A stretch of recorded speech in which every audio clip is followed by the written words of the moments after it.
Hi everyone, John Velasco here for PhoneArena. You're watching our in-depth video review of the LG Revolution. It's the fourth LTE 4G smartphone for Verizon Wireless. You can pick it up in stores right now. It's $150 on contract, so it's priced accordingly. It follows up with most of the offerings before it, such as the massive size display, and the biggest highlight indeed is the 4G LTE connectivity. So we'll see how it stands against the HTC ThunderBolt and the Samsung Droid charger before it. So far it seems like Verizon's 4G LTE smartphones are pretty much the same size, and the LG Revolution follows suit. It's a pretty massive handset compared to some other slimmer, sleeker models out there. It has a minimalistic approach, straight hard lines, constructed out of plastic all around. You'd think that it would be light, but in fact it does still have a lot of weight to it. You definitely notice the bulkiness. We still like the soft touch coating in the back. It gives it a clean look, but all in all it just reminds us of a basically larger version of the LG Optimus 2X. Sure, it might not be a Super AMOLED Plus or IPS display, but the 4.3-inch LCD display of the LG Revolution is still more than satisfying to our taste. WVGA resolution, so that's 480 by 800 pixels. It also has support for 16.7 million colors. In all honesty, it looks pretty nice. Sharp-looking visuals, lots of detail. On top of that, color production is very saturated. It has high contrast to it, so we're more than satisfied with its production. It does offer some acceptable viewing angles, though at extreme angles it kind of loses visibility, but we didn't have any issues using it in direct sunlight. Below the display you have the usual set of capacitive Android buttons. They're placed a little bit further away from the edge so we don't accidentally press them that often. On top of that you have the front-facing 1.3 megapixel camera, which you can use for video chat and also self-portraits. Meanwhile, on the right edge, we find the volume rocker that's separated, volume up, volume down, kind of flat, but it exhibits a nice tactile response when you press it down. On top of that, you have a micro HDMI port right there, so it gives you a mirrored experience and the ability to output high-definition videos. Both the 3.5mm headset jack dedicated power button is placed along the top edge. With the power button, though, it is flush to the surface, kind of difficult to make out with the finger, while at the bottom edge, you just have the microphone. And finally, in the rear, you have the 5-megapixel autofocus camera with LED flash. It's placed on the strip along with the logos. You have the notch here for the speaker, directional microphone. Removing the back cover gives you access to the battery, the SIM card, and also the micro SD card slots. Within the LG Revolution, it's actually powered by a Qualcomm Snapdragon MSM 8655 processor clocked in at 1 GHz, and just like the other LTE devices before it, the 1 GHz speed is pretty much common.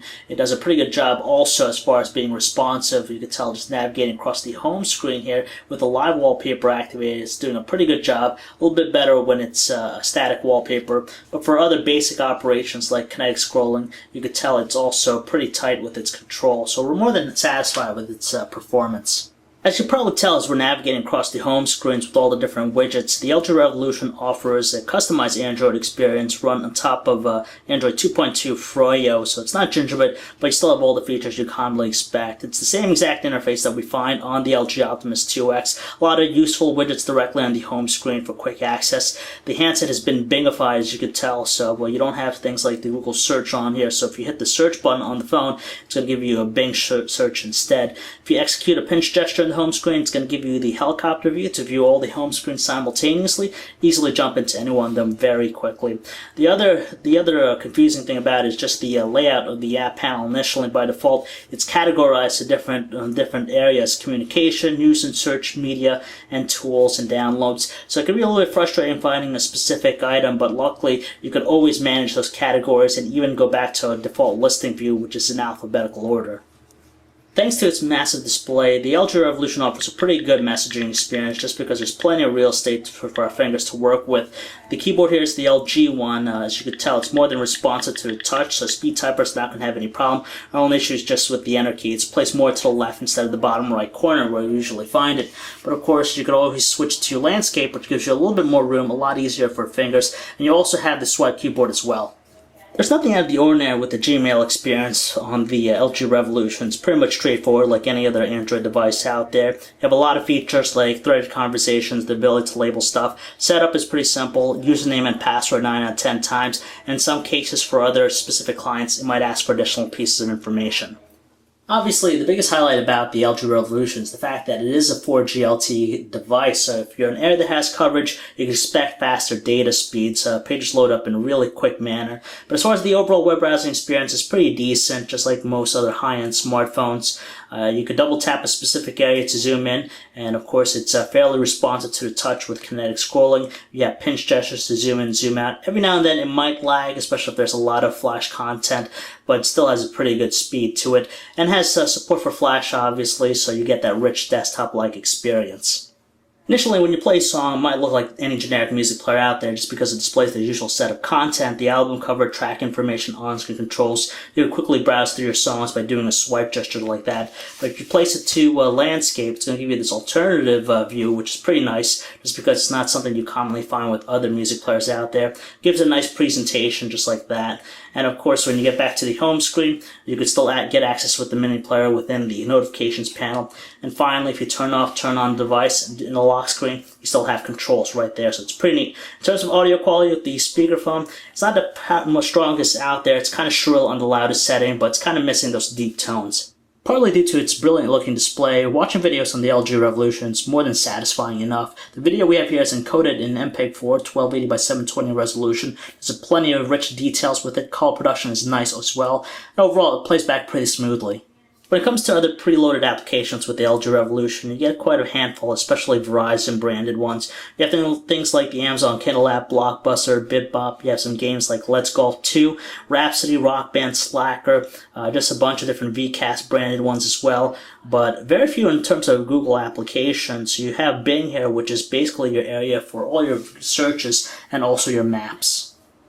So to quickly show you the type of speeds you can expect out of the LG Revolution, I'm going to run just one quick test here with the speedtest.net application. We already ran a few times actually. You can tell speeds range from download speeds from 6.02 with upload speeds roughly around 4.62 at its fastest. Ping looks like the same at 51 milliseconds. So let's just run this really quick.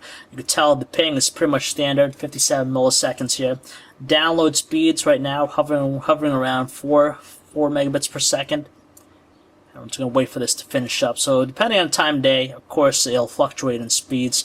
And upload speeds hovering a little bit over 2. So it's almost done here.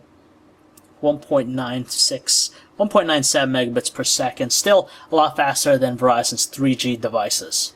With the Revolution's 5-megapixel autofocus camera, we're more than content with its production. In fact, in outdoor conditions and good lighting, it does capture a fair amount of sharp details. On top of that, color production, though, is a little bit on the cooler side and can fluctuate depending on the conditions.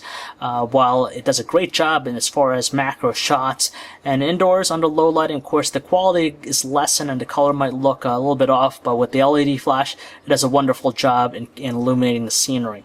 Much like most high-end Android smartphones out there, the LG Revolution has the ability to shoot 720p videos. It actually shoots at a frame rate of 30 frames per second, so it's pretty smooth with its playback. As far as quality, it's average at best. Details are in the middle, not as sharp looking as we would like. Color production, though, it can change depending on the exposure, as you can tell. And the audio quality is a little bit on the muffled side, and there's a little bit of artifacting going on, but it's not as bad as you think. So it's more than acceptable to anyone's taste. Calling quality is rather disappointing with the handset just because with the earpiece, it's not the strongest out there, and voices do tend to sound a little bit on the muffled side, so a little bit difficult to hear voices properly. On the other end of the line, our callers did say our voice did sound a little bit on the mute side, but still a little bit audible. As far as using the speakerphone, it does exhibit the same muffled tone, so it can be a challenge using it. As far as signal strength is concerned, it's pretty good with the handset. You can tell it retains a good amount of bars in high coverage areas here. We also have 4G LTE connectivity, and in our testing we didn't experience any drop calls. Sadly, though, battery life with the handset is pretty horrendous. After fully charging it, we managed to place a continuous phone call for 6 hours before it died, which is well below what we saw with the HTC ThunderBolt and even the Droid Charge. As far as normal everyday usage, you're going to have to pretty much charge this whenever you can, just because battery tends to drain really quick. We also noticed the handset getting a little bit warm in the back as well. After checking out devices like the HTC ThunderBolt and even the Samsung Droid Charge, it's really difficult for people to want to use the LG Revolution just because everything about it has been done already, from its massive display, 4G LTE connectivity, the HDMI out functionality. We've seen that already done with many handsets before it. And when you compare this to the HTC ThunderBolt, it doesn't quite have that solid feel compared to the ThunderBolt. And the display is definitely nice, but not as good looking, but still not as good looking as the Super AMOLED Plus display on on the Samsung Droid Charge. So for $250, it's a really tough call to pick up this one, aside from the fact that it has that customized experience, which is pretty nice. But then again, you got to think about it. It is bingified, so you have that to think about. On top of that, battery life's not all that great with the handset as well. So for $250, you might want to consider sticking with the HTC Thunderbolt. So if you'd like to learn more about the LG Revolution, or for all latest cell phone reviews, news, specs, and information, you can check us out, PhoneArena.com.